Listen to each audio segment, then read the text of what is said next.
Bismillah ar-Rahman ar-Rahim. Everyone, welcome. The topic for today's talk is meaning of dua, which is normally translated as supplication, the Quranic view. These are some of the references. The talk is based and taken out of these four references. And this is our contact. Some prevalent beliefs on supplication from God. Everything about the human life is pre-decided by God. We only need to make effort. The results which we see are meant to be those which our efforts have produced, are pre-written in our destiny. This is 100% against the law of requital and human choice and intent. We have heard about this belief system which is called fatalism or qismat, where people think that whatever is meant to be in this life has already been decided. And somehow they try to justify it by saying these events which are taking place, this is how these should be, which is against the law of requital. Allah listens to our prayers. However, the results which go against our desires are better for us, and we should accept these outcomes without complaint and any questioning. Word of religion, which is static for centuries, is the consequence of such beliefs. So there is another belief that whatever we pray, and if the things go in our favor, then our prayer has been accepted by God. If the things don't go according to our prayers, then that means God is happy that we should be contented on whatever results have come out of our efforts. And this is the kind of belief which prevails among religious people. If we can please Allah through worship and by helping others, then results of our efforts, our issue can be changed in our favor. This is another belief system which says that if we do a lot of good deeds, then things go in our favor. People find support in this kind of belief for their excess wealth under the capitalist system. This prevents them to come to the pure Quran. This is an important aspect of it, because what happens is that people do a lot of good deeds and for their own salvation and for their own paradise. And as a result, what they do is, if they are the beneficiaries of the capitalist system, then they relate it to these good deeds or charitable work. And this point will become very clear as we go through today's talk. By religious rituals, we can please God as if he's annoyed. So this is a sort of a presumption or implicit presumption taken that we have to please God. And the more emotive satisfaction we get through these extra prayers, worship and puja, that is why a lot of people do nafil prayers as well, the chance of our getting into paradise increases. Related to this is the belief that no one can go to paradise unless there is mercy of God. It is God who decides the fate of every human being, whether to send him or her to paradise or hell. Human deeds have nothing to do with this decision. And next is, our prayers can change our fate and turn events of our life in our favor, even if we are grossly unjust, even if we are tyrannical and tyrant. This is the reason for supplications of long duration at the end of each congregation. Essentially, human beings, they justify everything. And when they bring God into it, their own concept of God justifies whatever they are doing. God of gaps, where we don't understand something. Wherever we find something unexplained in human life, we, instead of investigating it, we refer it to God. I.e., he did it, or it was meant to be like this by him, or God did not wish this to go in my favor, or there must be some good in it that it did not go in my favor. Self-justification with a view to justify our inaction and laziness to use intellect and reasoning. This prevails across the religious world. We will look at dua today to counter all wrong beliefs in the human world and to clarify what is dua from the Quran itself. Few evidence-based facts in 2021. I made this slide in order to set the scene right. Cause and effect is now accepted as a law in the physical domain across the world. The phrase, what we sow, so shall we reap, is frequently quoted when people make mistakes and as a consequence suffer. Everything in the universe, including the human world, functions under well-defined laws. So if we do not know the laws, then that is our weakness. It is not that the law does not exist. So all these values and the values some of those which we have discussed under permanent values form part of it. Through modern psychology and psychiatry, some kind of concept of human personality and the self is accepted. Now, this is generally accepted that we all have a personality.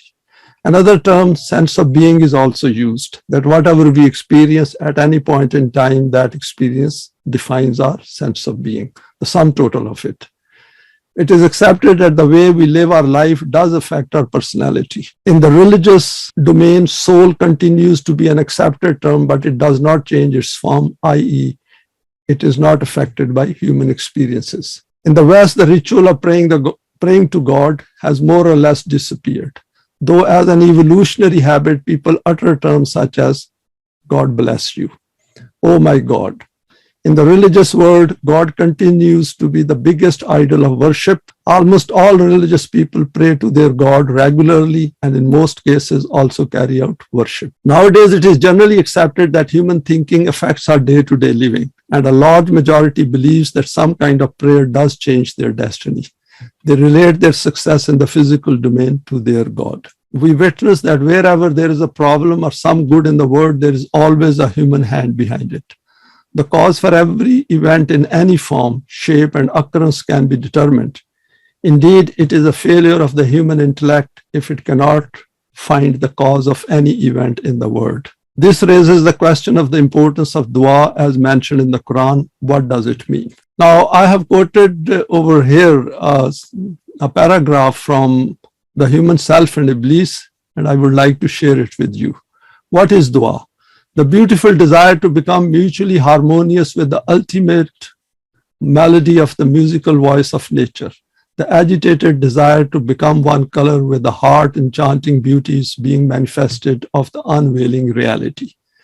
The fierce desire of the human self to continue to make its finite expanse ever wider. If we observe closely, then we will see that Eimaan, dua, and deed are all rays of one flame and petals of one flower. This point will become clearer as we go through our today's presentation. Eimaan is the name of acknowledgement of this truth, that the secret of the elevation of human character is concealed in the mutual harmony with the center of goodness and virtue of the whole worldly system. Dua is the intense craving for the harmony and color, and action is the live manifestation of this craving and the resolute pursuit in its achievement. Outline of the presentation. Root of dua, main verse on dua, root of rushd, the word created by the human intellect and desires, that is 2021. Dua helps to signpost the crossroads of our life. Preconditions for dua. There is a need for intense reflection and focus. Procedure of acceptance of dua, and I've quoted an example of Pharaoh and how he was replaced. How do the supplications of victims become answered? Supplications which ignore the law of requital waste human efforts. Two fundamentals of human desire in relation to dua, and finally, we'll conclude it. Root of dua and its meaning. Here is noted the root of the dua, and we can look in the Lughatul Quran for more details. It means to call someone or to draw the attention of someone by calling out. Raising the forefinger, using it as a sign to attract the attention of someone.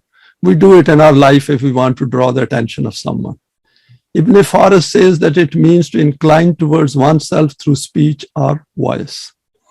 It is not only used for one who calls, but also for someone who takes you to someone, to call out to someone. Adaya is that milk which is left behind intentionally after milking an animal so that it helps to draw more milk at the next time. So what they do is that they leave some milk, don't take out all, but leave some so that the same milk which is left behind can draw the other milk lying behind it. From this, dua will mean that desire which lies within us and should emerge with intensity through dua to follow Quranic guidance. I thought this is a very good example where we use that dua to bring the best out of us. Some applications I have noted over here taken from Lughatul Quran. Dua is not about begging from God. It is about seeking direction to the path of rushd, This point will become clearer as we go through this verse. The phrase that we ask dua from Allah is incorrect. It should be we dua Allah for direction in our collective life. So essentially is that we call out Allah to provide us direction. Used to supplicate to Allah or to one's deities. Call to someone for help. To be quiet is used against dua. This means to call out.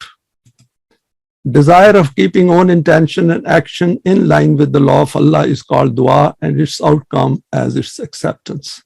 So for example, if we are looking for direction and we get direction, that means our dua has been accepted. Nada and dua are used as synonyms in Surah Kaf. This is important, particularly if we can get a chance to look at 3775. No asking Allah for direction, word nada is used. Why does Allah not listen to our dua? Now, this is the main verse to start our main presentation.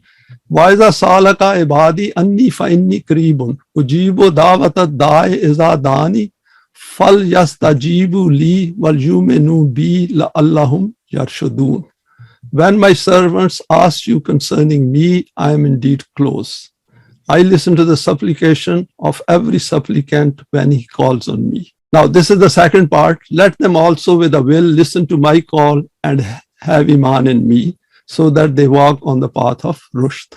Now, there are two parts of this verse. First is Allah listens to the supplication of every human being because He is everywhere. He is with each one wherever he or she is. There are a number of verses which point to this fact. But then the question is, how does He respond to the supplication of each one of us? As this is a statement of fact, hence eliminates any intermediary between man and Allah. So if we believe that He listens to everyone, that means we do not need an intermediary. But the question is then, how does He listen? How does He hear our call for direction? Part 2. Here the answer is provided to part 1 by stating that those who dua should listen to the procedure noted here by Allah Himself. And that is, acquire Eimaan first by coming to the path of rushd, and then establish the system of deen as noted in these two verses.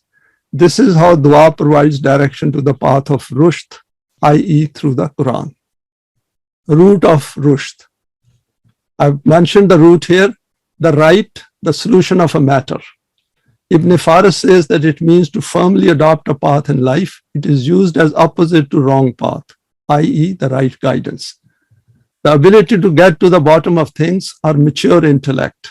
It's quite interesting that mature intellect forms part of it because we use intellect and reasoning to understand the issues of our life. In reference to people, that person found the right solution to this problem. I guided him to the right path using rushd. Ar-Rashid is someone who shows the right way. A person who can judge things correctly or whose estimates can reach their optimum without any help or any failure. In Surah Kaf, the dua of the youths to Allah to bestow them with the necessary means of rahmat and rububiyat and provide with help to resolve their affair. Also provision of ease in the achievement of their aim. It's worth going through this part in Surah Kaf. Those paths which take us to the defined destination, that is defined by us. If we have a destination, then those paths should take us to that particular destination. We should keep it in mind, it is in the context of the Quranic value system. Rashadan has appeared in the Quran against Darraun, which means loss or damage. So it is opposite of loss, damage, danger, and all those negative connotations of destruction. Hence, rushd is a comprehensive term in which aspects are covered from guidance, wisdom, which is hikmat, and vision to practical planning and risk management to reach the defined objective. Very comprehensive term. The Jamaat Momineen is called Ar-Rashidun. Glimpses of human problems in the world.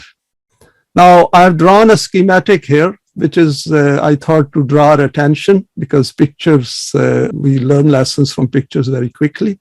Now, these are the kind of problems we see across the world. All slums, poor people, pure human beings, equal like us. Their children sitting outside with no roof over their head, another set of children just like us. And then child is meant to learn, not to earn.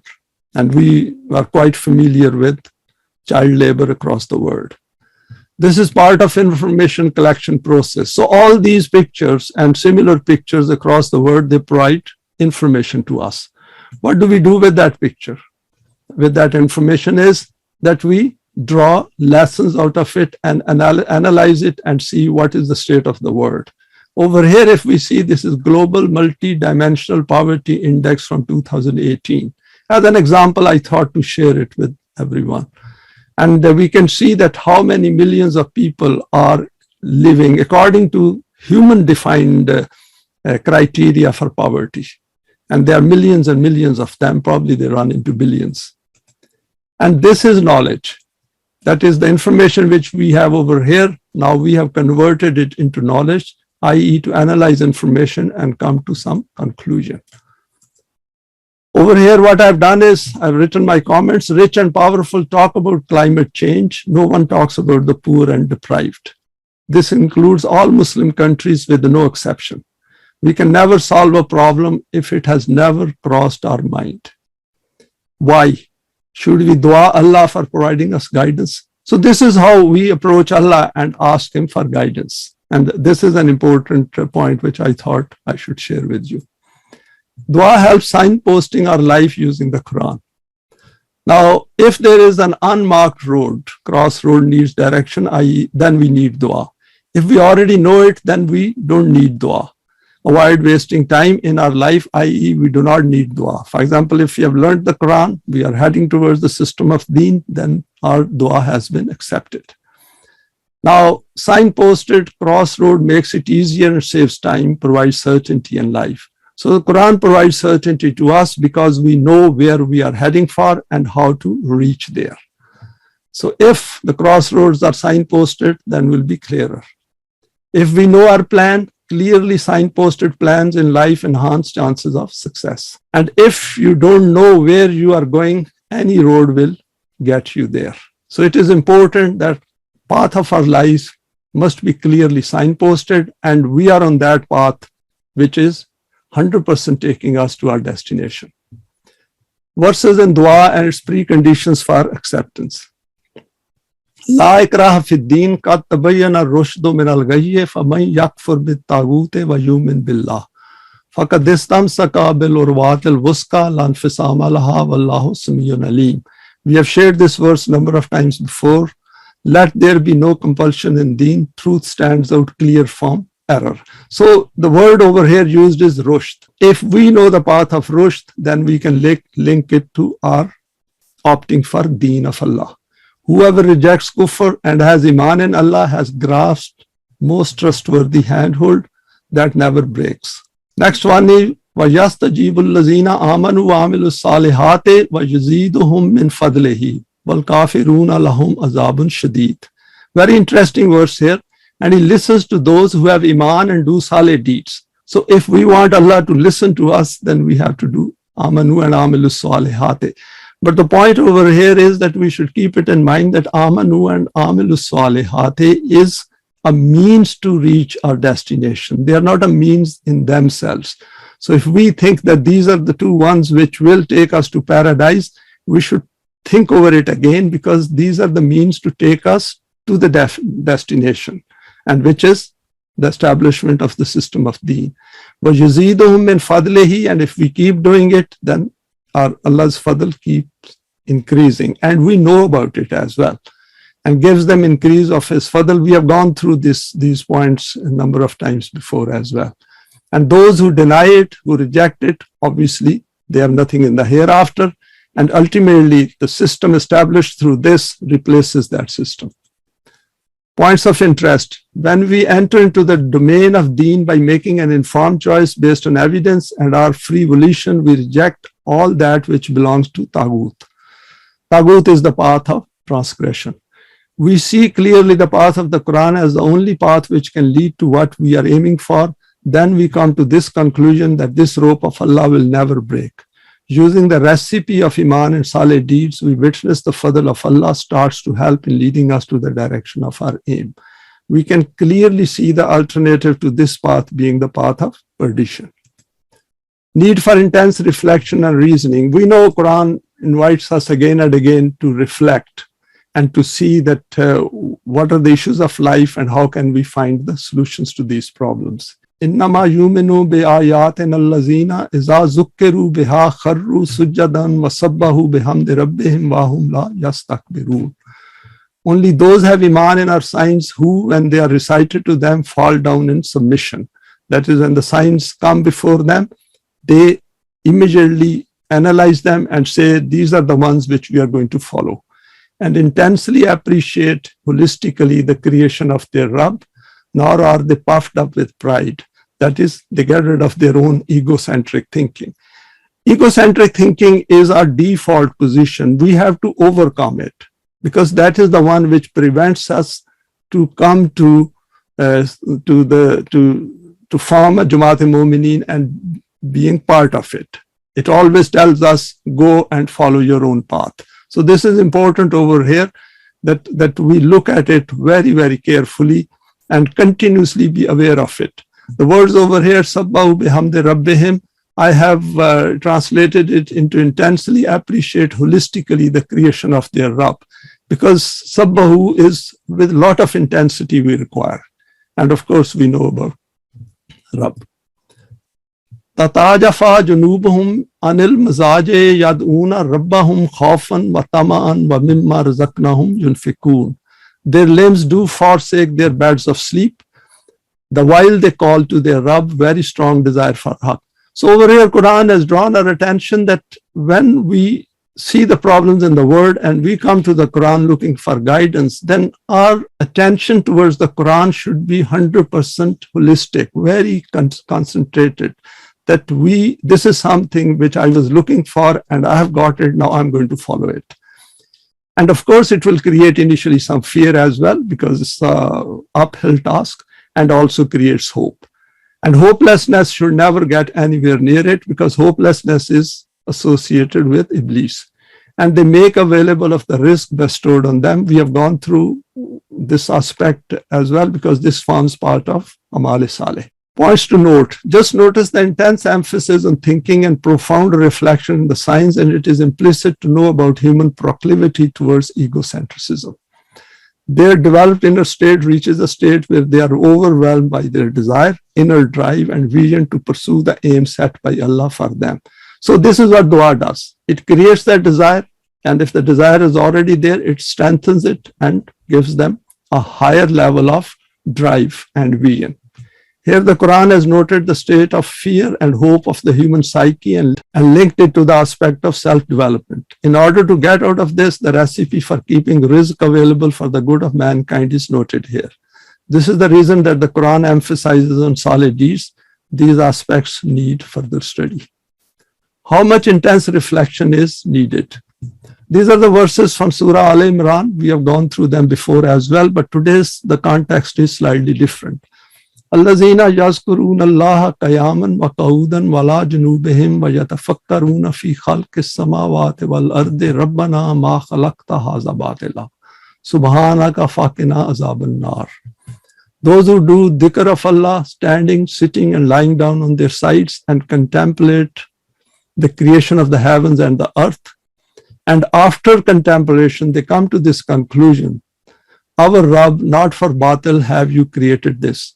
Glory to you, give us relief from the torture of fire. So the important point over here is that Rabba'na ma khalaqta haza batila. If we look at it mechanically, then it looks as if the universe has to prove to us that it is created as al-haq. But if we look at it from inwardly outwards, then it is our job to prove it to our own self based on evidence that this creation is al-haq. Second verse is Rabbana innaka man tudkhilin nara faqad akhzatahu wa ma lizalimina min ansar. Our Rabb, those who admit to the fire because they haven't found the purpose of their life, they will live a life of cognitive dissonance, which is fire. Truly you cover with shame, and never will Zalimin find any helpers. So it is important that we look at it very carefully and continuously judge our own selves as well. Rabbana innana samena munyadiyan junadi lil imane an aminu bi rabbikum fa amanna. Rabba'na faghfir lana zunubana wa kaffir anna sayyiatina wa tawaffana ma'al abrar. A lot of points covered in this verse. Our Rabb, we have heard the call of one calling to Eimaan. At that time, Rasulullah was calling them towards Eimaan, and nowadays we who have come to the pure Quran, we are calling others to come to Eimaan, because this is something which will solve the problems of the world. Have Eimaan in your Rabb. So we are calling everyone and saying, have Eimaan in your Rabb, that is the system of Rububiyyat, and we have Eimaan, and then they say we have as a result acquired Eimaan. Our Rabb protect us from our mistakes. So as a consequence of coming to this path, we get protection. Blot out from us iniquities, that is continuously we get rid of all this egocentrism and all our default attributes within us, like looking for quick results or trying to be selfish. All those things disappear gradually, and take to yourself ourselves in the company of Abrar, and that is how we become Abrar.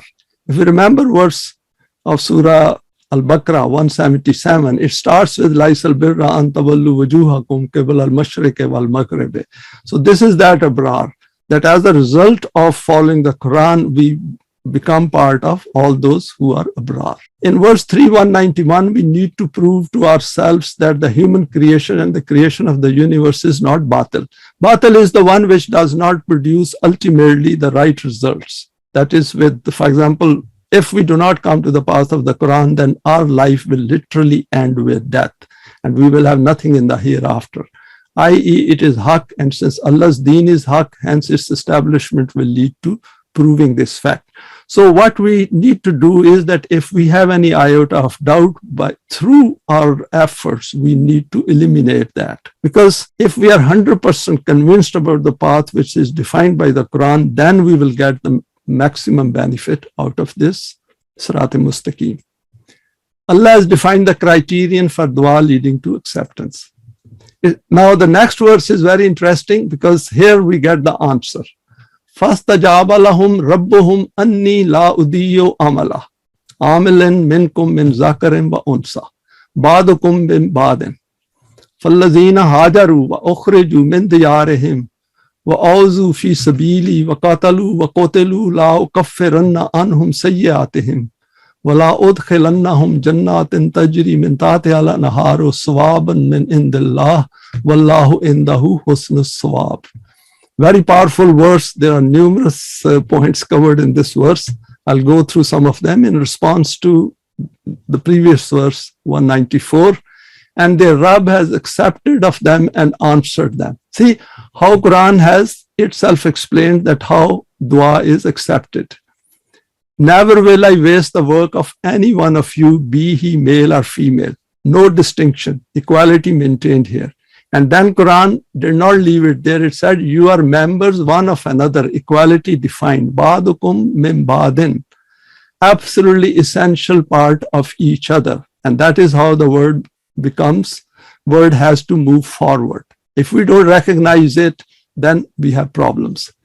Those who have left their homes, and as a consequence of following this path together, men and women, Momineen and Mominat, those who have left their homes and were driven out therefrom and suffered harm on my path and fought and were slain. See the recognition by Allah. He says, my path, fi sabili. Verily, I will blot out from them their iniquities and admit them into Jannat with rivers flowing beneath. A reward from the presence of Allah, and from His presence is the best reward. And this is called Sawab by Allah. Husnul Sawab. Points to note. The verse commences with Rabb in relation to the supplication, then provides a number of details and ends with Sawab from Allah. We can see the mutual connection between Rabb and Allah over here. That is, Rabb is that part which is dealing with this word as part of the system of Rububiyyat. Allah includes all His other attributes as well. This aspect we need to keep in view when studying the Quran from beginning to the end. This has an important connotation into the system of deen when we will be making decisions, i.e. Rabb in relation to the development of the self based on its conduct and character, and the overall context of all other attributes and values under the attribute of Allah. Any supplication after an issue which is the desire, must provide us a link to our action in the outer world. If no action comes out of a supplication or desire, then the dua is a total waste of time and will only lead to contamination of our consciousness. This is an important point, that our dua, our desire, should lead to some action in the outer world. And this is important because if it does not, that means we have wasted our dua. There's no point in asking for direction and then not getting up and following that path. Example of Pharaohs of the world. Inna Pharaohna ala fil arde wa ja'ala ahlaha shiya'an yastaz'ifu ta'ifatam minhum yuzabbihu abnahum wa yastahyi nisahum innahu kana minal mufsideen. So this is the word which we see all around us. Truly Pharaoh elated himself in the land and broke up its people into sections, which is parties and sects. I think we don't have to elaborate that. There are parties everywhere. There are parties within homes, there are parties and divisions within human self as well, that is cognitive dissonance. Depressing a small group among them, ill-treating those with potentials and promoting those who were incompetent. For he was indeed a maker of mischief. And that is how he created imbalances in the world. And then is, وَنُرِيدُ أَن نَمُنَّ عَلَى الَّذِينَ تُضْعِفُوا فِي الْأَرْضِ وَنَجْعَلَهُمْ أَئِمَّةً وَنَجْعَلَهُمُ الْوَارِثِينَ. And we wished, that is Allah wished, to be gracious to those who were being depressed on the land, to make them leaders and make them heirs. So Quran gives us the procedure that how to replace the pharaohs of the world. And this is where the concept of dua is extremely important. وَنُمَكِّنَا لَهُمْ فِي الْأَرْضِ وَنُرِيَا فِرْعَوْنَ وَهَامَانَ وَجُنُودَهُمَا مِنْهُمْ مَا كَانُوا يَحْذَرُونَ. To establish a firm place for them in the land and to show Pharaoh, Haman and their hosts at their hands the very things against which they were taking precautions. It's interesting that the people who follow the path of Iblis, they are always deep down scared of those who are on the righteous path. And this is a fact. And this is part of understanding human psychology as well, that how does human psyche work around us. So these three verses point to that aspect as well. Points to note, a similar change is taking place in front of us. We need to view the interest in the Quran as part of this change. General mankind is also now questioning the political, economic, and social system and its limitations. In these verses, Allah has summed up the state of the human world under a non-deen system. Process of dua leading to taking human action. Now, I've quoted some verses here. Qala qad utita sulaka ya Musa. Allah stated, granted is your supplication, O Musa. If we go to Surah Taha, there are a number of the aspects of this which we need to read through them. And then a stage came where Allah said that all your desires, all what you want has been accepted. Your dua towards us has been direction, as your dua has been accepted because now you are looking for direction for the task which Allah has asked Hazrat Musa to carry it out. Azhab anta wa akhuka bi ayati wala taniya fi zikri. It's quite interesting that Allah then said that go you and your brother with my signs and slacken not either of you in keeping my dhikr before you. That is, now you have to go and carry out this task which has been given to you. So this is how your dua will be accepted, that you have to carry out an action. You have to now manifest your potentials in the outer practical world. And if we remember, then he and Hazrat Harun both went to Pharaoh and confronted him. Qala qad ujibat da'watukuma fastaqima wala tattabi'ani sabila allazina la ya'lamun. Allah said, accepted is your dua, O Musa and Harun. So stand you straight and firm and follow not the path of those who know not. Now the points over here is that there are 2 points which I thought to come out of it, which I would like to share with you. The conditions exist in society to ask for help, and this needs dua to seek the guidance of Allah. In this case, Allah has approached Musa and Harun, both did dua. Instructions are provided vividly and directly with no ambiguity. This is precisely the position of the Quran for us. The human psyche required to take the supplication through to the end is explained. Do not slacken. That is, once you have made a decision, create a drive within your own self and then get after it. Get after achieving your goal or objective.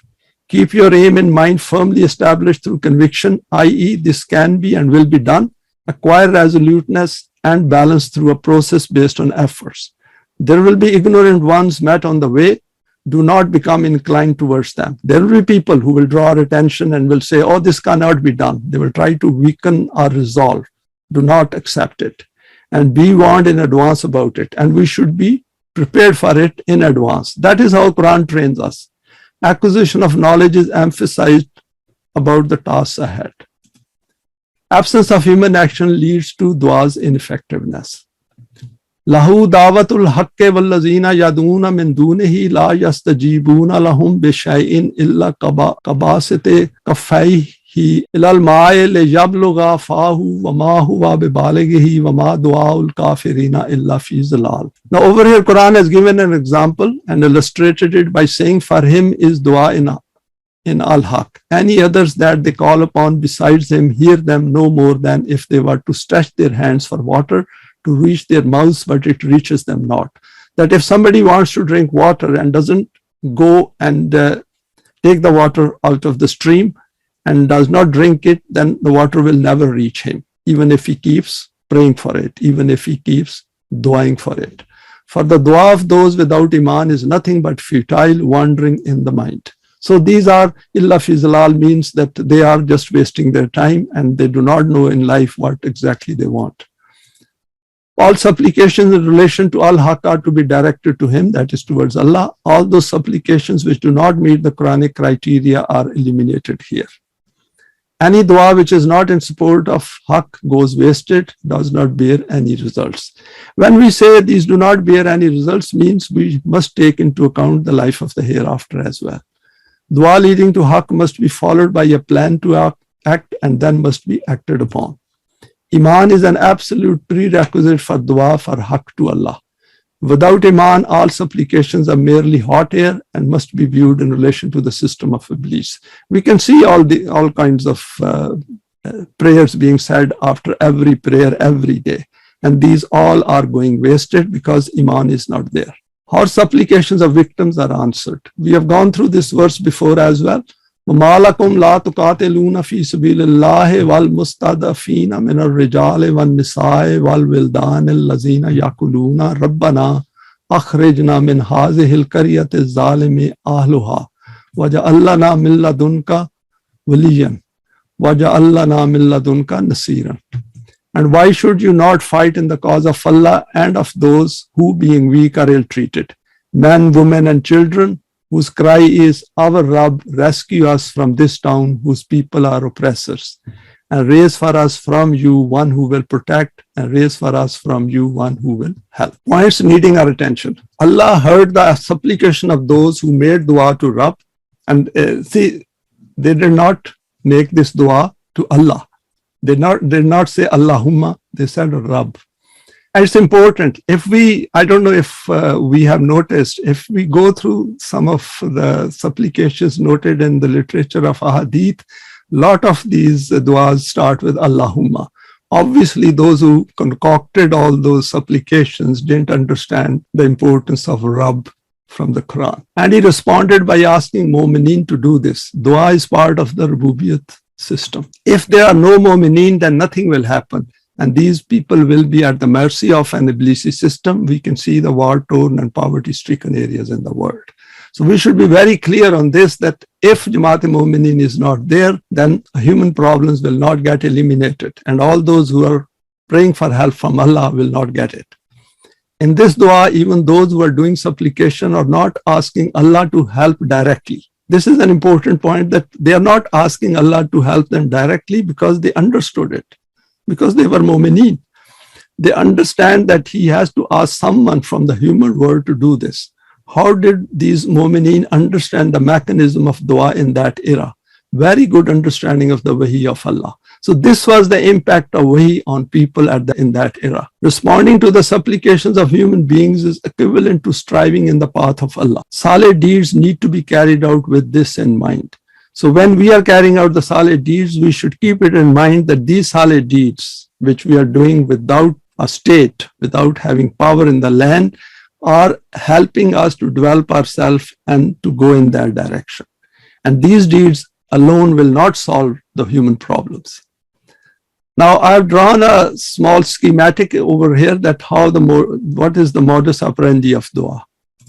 Now, all these people are suffering and they are, in fact, asking for help.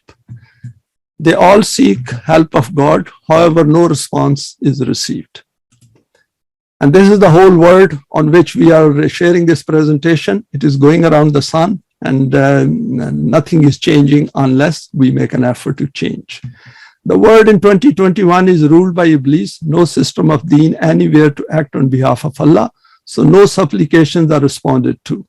It is incorrect to link excess wealth obtained in an Iblisi system to Allah.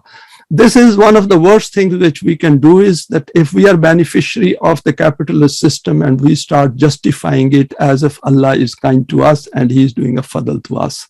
We have gone through 3 attributes of Allah, Nema, Fadl and Rahmat.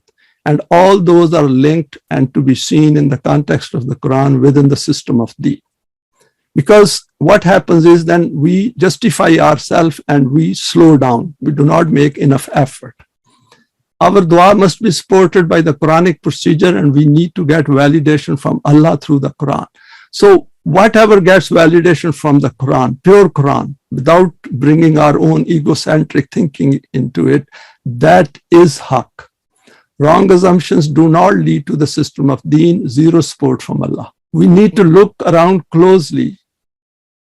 And again, there is only one platform which is based on the pure Quran. The book of Allah puts forward the system of deen. Developing this conviction based on evidence is fundamental to our joint efforts in this direction. This is similar schematics we have shared before as well, but I thought just to remind ourselves. Collective duas of Momineen, which is Rabba'na. It is interesting that all those verses which are in the Quran and are of Momineen, linked to Momineen, they start with Rabba'na. That is, there is a plural side of it. Of course, there are messengers who also offered their duas, and those are individual as well. Some are referred, but they are also to be seen that they were doing it on behalf of Momineen, or to put forward as a model. وَمِنْهُمْ مَنْ يَقُولُ رَبَّنَا آتِنَا فِي الدُّنْيَا حَسَنَةً وَفِي الْآخِرَةِ حَسَنَةً وَقِنَا عَذَابَ النَّارِ. Very famous supplication. And there are men who state, and their desire is, our Rabb, give us hasna in this world and hasna in the hereafter. And we know hasna means balance in our life, in a collective life, and protect us from the torment of the fire. Because if there is imbalance in this world, then there will be imbalance in our lives, and as a result, we'll suffer. Now over here, وَلَمَّا بَرَزُوا لِجَالُوتَ وَجُنُودِهِ قَالُوا رَبَّنَا أَفْرِغْ عَلَيْنَا صَبْرًا وَثَبِّتْ أَقْدَامَنَا وَانصُرْنَا عَلَى الْقَوْمِ الْكَافِرِينَ. When they advanced to confront Jalut, in English it is Goliath, and his forces, they supplicated, our Rabb, bestow on us sabr and strengthen our feet firmly in place. Help us against those who are kafirin. So if we are going to confront all those who oppose the system of deen, then we require sabr, and we also want to strengthen ourselves. And Quran has very clearly said, and it has been explained, we can look at the root word of sabr, sabrun wa sabbit aqdamana, which means to remain steadfast.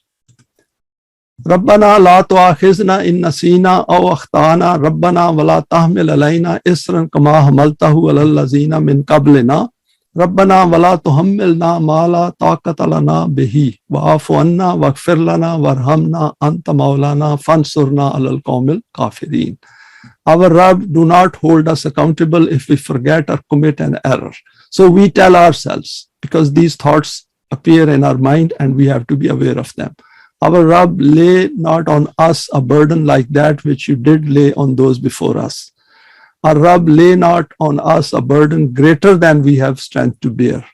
Blot out our blemishes and grant us protection. Because if protection doesn't come to us, we cannot do our job. Have rahmat on us. We have discussed rahmat before. You are our protector. Help us against those who stand on kufr.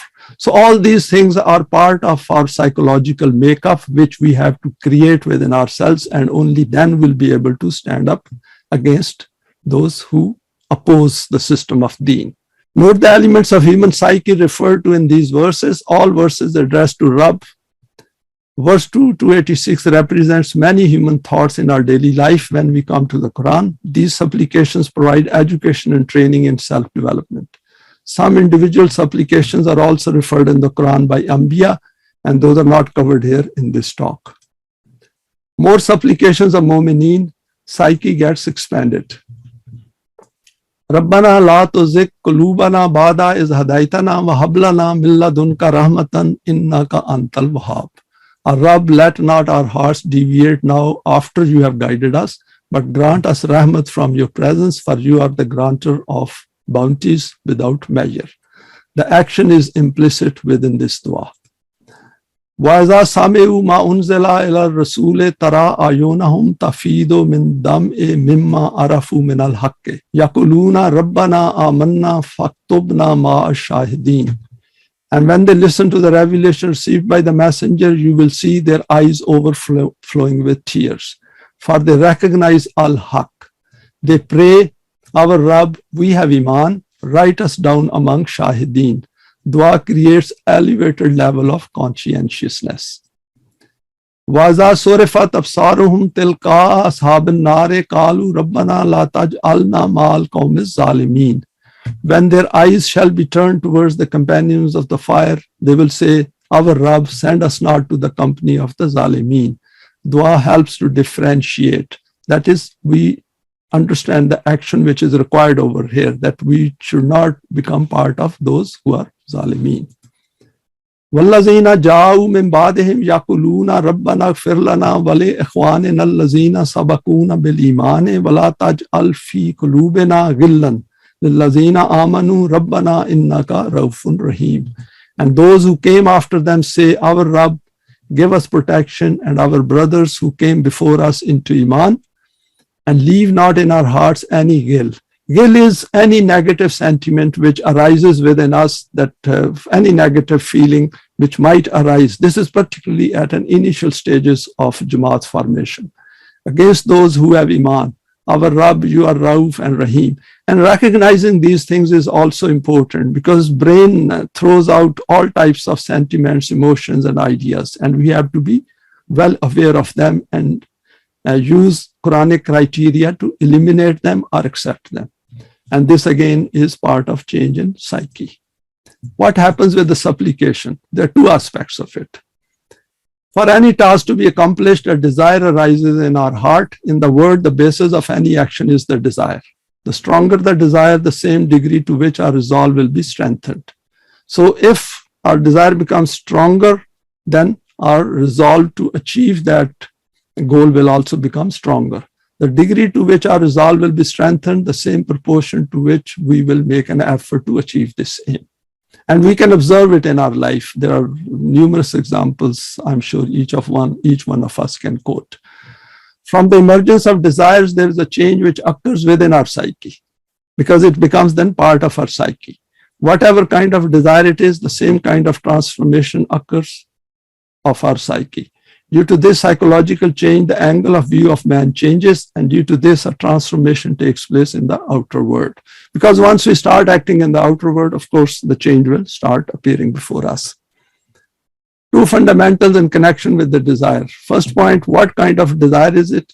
Many desires arise in the human heart, but the criteria for right desire which the Quran has put in front of a mu'min is وَمَا تَشَاءُونَ إِلَّا أَن يَشَاءَ اللَّهُ رَبُّ الْعَالَمِينَ. That you only desire that which Allah desires, the Rabb of all the worlds. Make your yearnings in congruence with those of Allah. Make efforts to become what Allah has invited you to become. That is what Allah is inviting us to become. We should aim to become that. To be able to carry out the responsibilities outlined in the system of Deen, we need to acquire the ability to recognize all desires and emotions arising within us, and then by applying the Quranic criteria, we shortlist these, and only those are carried forward which are strictly in line with the Quranic value system. Acquire a firm resolve so that we do not allow our desire to detract from the criteria clearly laid down in the Book of Allah. We need to understand the gravity of this issue and to not take it lightly. For example, bend rules for us wherever there is slight emotive pressure, either from internally or from externally, for example, from family or friends.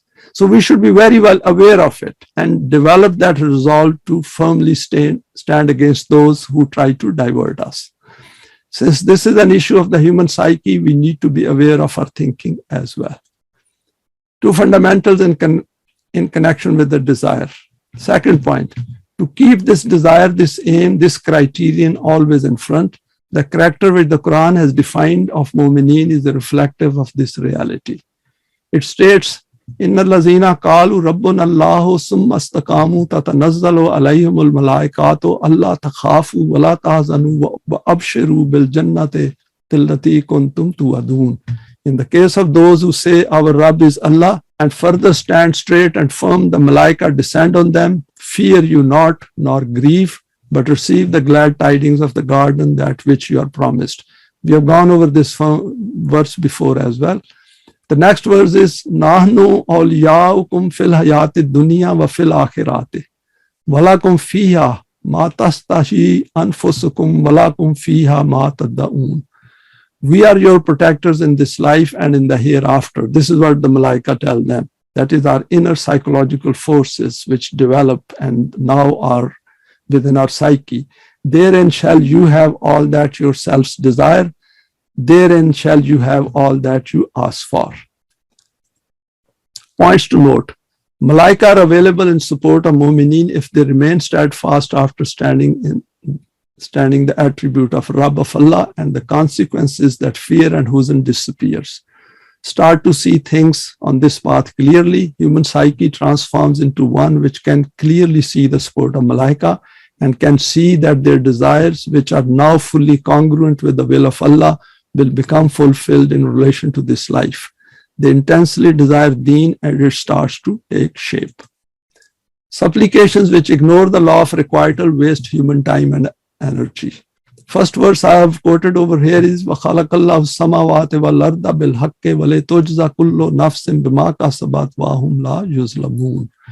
And Allah created the heavens and the earth as al-haq, so that each self is recompensed for what it has earned from its actions and no one is treated unjustly.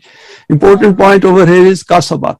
Our desires must transform into some kind of an action.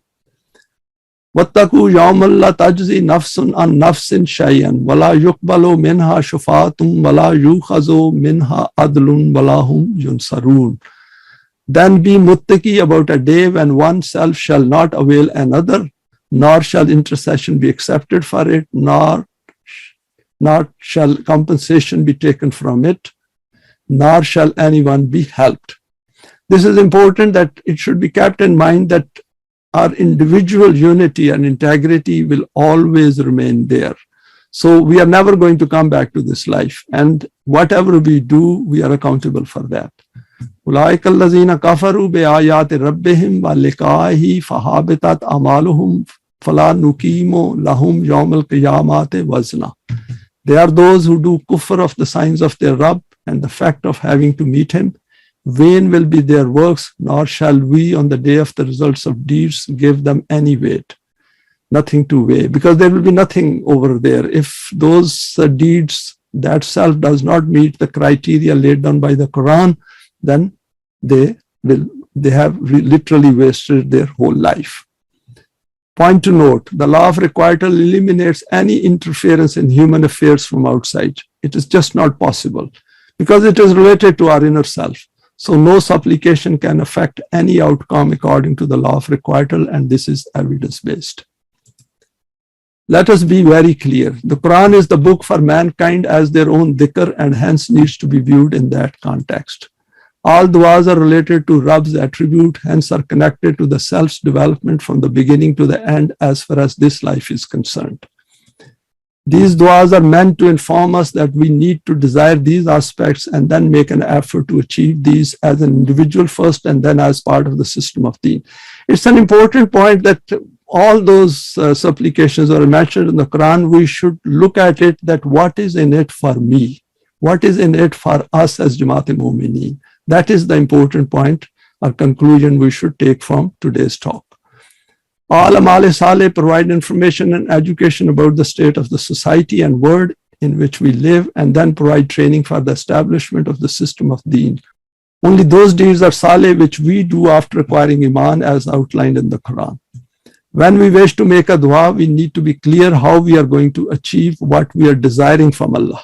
So important that when we are approaching Allah, we should find out what will be the method and the technique and the procedure to achieve it. For example, if we wish Allah to give us increase in knowledge, then we need to think hard about which knowledge we want and why do we want it. How are we going to get it? What benefits will we accrue as a consequence of this knowledge? How will we apply it for the benefit of others? How will it affect myself? So there are numerous questions related to everything which we want to do in life and with every dua which the Quran has noted within its pages. Those nations who understand the law of cause and effect in the physical world and know that God does not interfere in human affairs directly will always control and dominate the world. They are not constrained in any way by wrong belief systems, that is in the physical domain. They do not do dua or pray. They think, decide, and do it. We can witness this in the world of 21st century. We can say that their dua to Iblis is working. Conclusions, as already discussed in our previous presentations, in the human world, Allah carries out His responsibilities through human hands. Momineen makes a commitment with Allah, and I've quoted a verse here, where Momineen sell their own self and their possessions for the system of deen, that it will carry out all the responsibilities related to mankind through the system of deen. If there is no system of deen anywhere in the world, then no supplication will be answered. The human system will deal with the problems as per its laws, regulations, and procedures. These vary from one country to another. The world of 2021 is an evidence of man-made systems in all countries. Those of us who wish to be part of the Momineen need to follow the procedure, which is in summary: acquire Eimaan, then do solid deeds to develop oneself, then join those who have also become Momineen, then work together with a view to joining of hearts by removing cognitive dissonance and differences, if any. Continue to work together and deal with any issues at a lower level. Be very clear about the concept of dua as briefly explained today. Acquire the habit of supplication which meets the Quranic criteria. This is how we save time and energy, and this helps to strengthen ourselves. And finally, if our supplications in a non-deen word are not going to be heard by Allah, ask a question. Is there any point in making repeated supplications every day despite knowing this? And this can be a discussion point during our question and answer session. Thanks for your time for listening to this presentation. And we now go to the question and answer session.